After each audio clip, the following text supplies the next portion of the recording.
In this video, I want to talk about how you deal with panic attacks.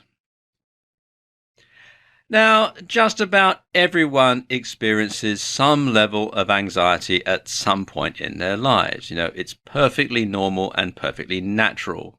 But panic attacks are different. Panic attacks can make you feel like you're out of control. Panic attacks are typically unexpected, intense bursts of fear and anxiety. And you may feel like you're losing control, and even more worryingly, you fear that you'll be unable to avoid future attacks, which makes you even more anxious. And panic attacks can also have physical symptoms too, including shaking, feeling disorientated, nausea, rapid irregular heartbeats, dry mouth, trembling, feeling like you're choking, breathlessness, sweating, and dizziness. The symptoms of a panic attack are not dangerous, but they can be very frightening and they can be exceedingly unpleasant. And you might even think that you're having a heart attack and are about to collapse and die. Most panic attacks last somewhere from 5 minutes to half an hour. Generally, they're not fatal, but they can be very nasty and debilitating. And they can come on without warning and leave you fearful of having another attack. So, if you find yourself having a panic attack, the first thing to do is, well, don't panic. Now, I know that sounds counterintuitive, but if you start panicking and hyperventilating, you're only going to make things worse. So you want to remain as mindful and in the moment as possible. Tell yourself that you're having a panic attack and it will pass. You want to breathe in deeply and calmly through your nose, and then breathe out slowly through your mouth. Count steadily from 1 to 5 with each in and out breath. So, in 1, 2, 3, 4, 5, out 1, 2, 3, 4, 5, in 1, 2, 3, 4, 5, out 1, 2, 3, 4, 5, and so on. And you want to close your eyes and focus on your breathing.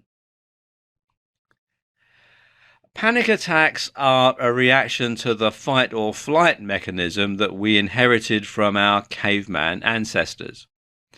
So it is a bit of a hangover to a previous time.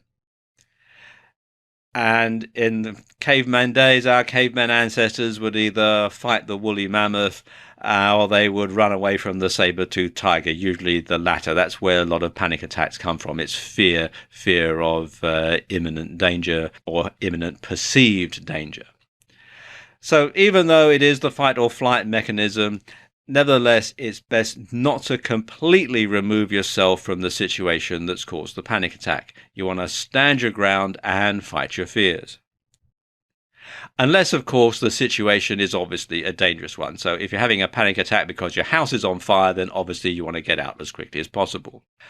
After a while, the attack will subside and you'll begin thinking rationally again. So allow yourself to assess the situation because, as the old saying goes, what our minds perceive, we believe. So when we can assess the situation rationally, often we can see that there was nothing to be afraid of in the first place, and this can help prevent a panic attack from reoccurring. You also want to look for patterns and triggers, and you want to consider lifestyle changes if necessary. So, for example, if you find that you're having a lot of panic attacks at work and you work for a really aggressive, shouty boss like this guy on the left, then, well, perhaps it might be time to look for a new job. How can you go about preventing panic attacks? Well, apart from avoiding stressful situations, cutting down on stimulants such as caffeine, alcohol, and tobacco can help. So, it's a good time to quit smoking if you find that you're getting lots of panic attacks.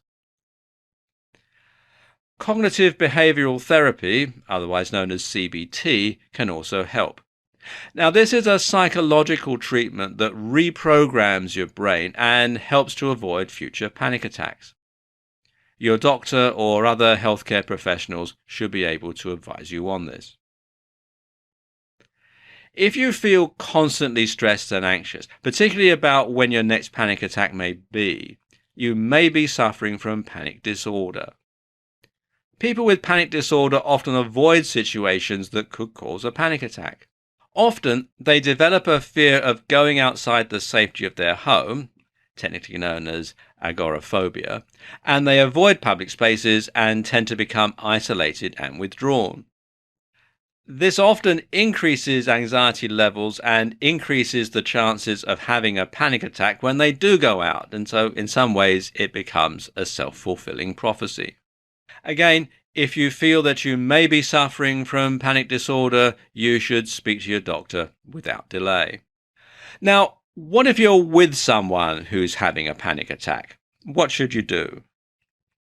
Well, first of all, you want to stay calm. Reassure the person that they are having a panic attack and that it will pass. If they have medication to deal with panic attacks, offer to go and get it. Otherwise, stay with the person until the attack is over. And encourage the person to breathe deeply and calmly, the same technique that I explained at the beginning of this video. When the attack is over, then help them recover. Get them a chair, offer them a glass of water, that sort of thing. If the panic attack is not a one-off, then you should encourage the person to seek professional help as soon as possible.